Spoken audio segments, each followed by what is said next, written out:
Newman in Barnet. Newman, good evening. Good evening, Daniel. Thank you for taking my call.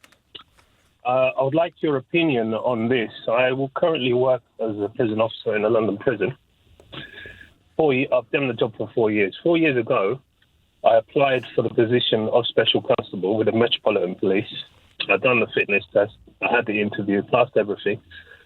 They've barred me from applying. I put an appeal in. They've barred me from applying for the position. I can't apply for that position anymore. But however, how many times have you applied?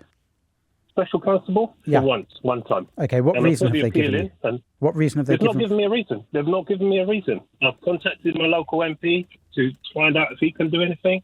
I've not had any response as of yet. Okay. A lot of my colleagues. What reason did they give for rejecting you in the first place? They haven't given me a reason. They've not given me a reason. I asked them for a reason. They said we can't give you a reason.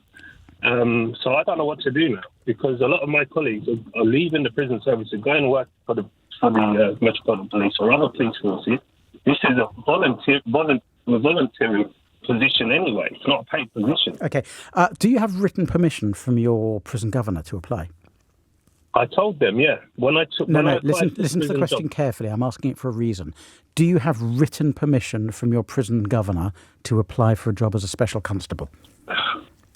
At the time, 4 years ago, the prison governor is not the same one as it is now. Right. So, Newman, answer the question. No is the answer. Okay, fine. Well, that's the reason you've been refused. The Met Police's eligibility criteria say that prison officers aren't eligible to apply for a job as a special constable unless they have written permission from the prison governor. At the time I applied, I wasn't employed as a prison officer. I had put the application in the same time. So sorry, how long ago was this application? 4 years ago. Just over 4 years ago. And so how do you know they've banned you? Have you reapplied? No, because I put in the application, I done the fitness test, I passed all the health tests and everything, and they said we cannot allow you to join. Then I put an appeal in, and they said that's it. You cannot further apply to join the Metropolitan Police anymore. At the moment, I have the same powers as a police constable. And you weren't a prison officer when you applied last time, 4 years ago. No. What was your job? London taxi driver. Okay. So there are a number of other criteria that you have to fulfil. Otherwise, you can be banned from applying, because London taxi driver certainly is an excluded job. You've got to be at least 18, which I assume you were if you're a taxi driver. I was.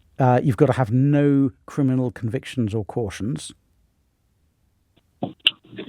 Yeah, I did have a driving conviction, which I told him about. It was like 30 years ago. Okay, I mean, they can waive very minor old offences, so I suspect that's not the reason.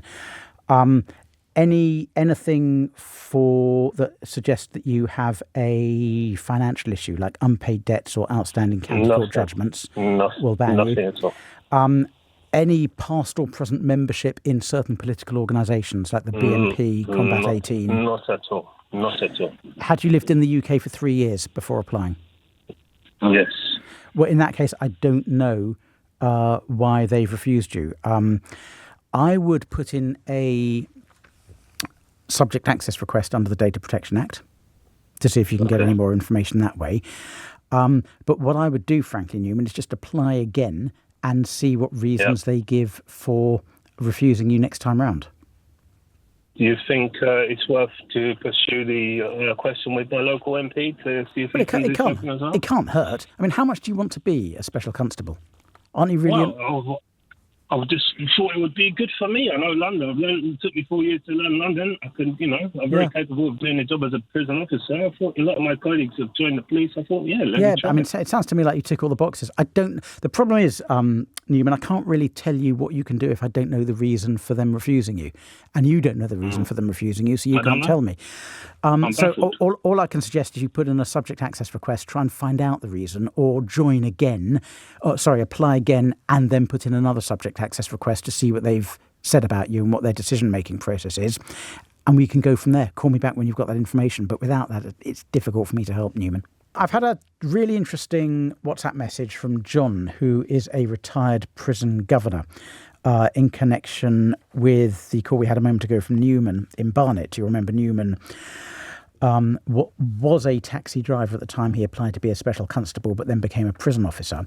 And John talks about the position for getting appointed as a special constable if you're a prison officer. Of course, Newman wasn't at the time he applied, so it's not strictly relevant, but it's really interesting, so I'm going to read it out anyway. Daniel, I'm a retired prison governor. A request from a prison officer to engage in secondary employment as a special constable would not be approved, as there would likely be a conflict of interest. If an emergency situation develops in the prison, the governor needs to be assured that the officer is available to attend. The police would have a similar requirement. There's nothing to prevent him from applying for a full-time regular position with the Met and resigning from His Majesty's prison service. And that's from John in Reading. John, thank you so much for that. That's a really interesting point of view, and at least it means I gave the right advice, which is quite nice to know.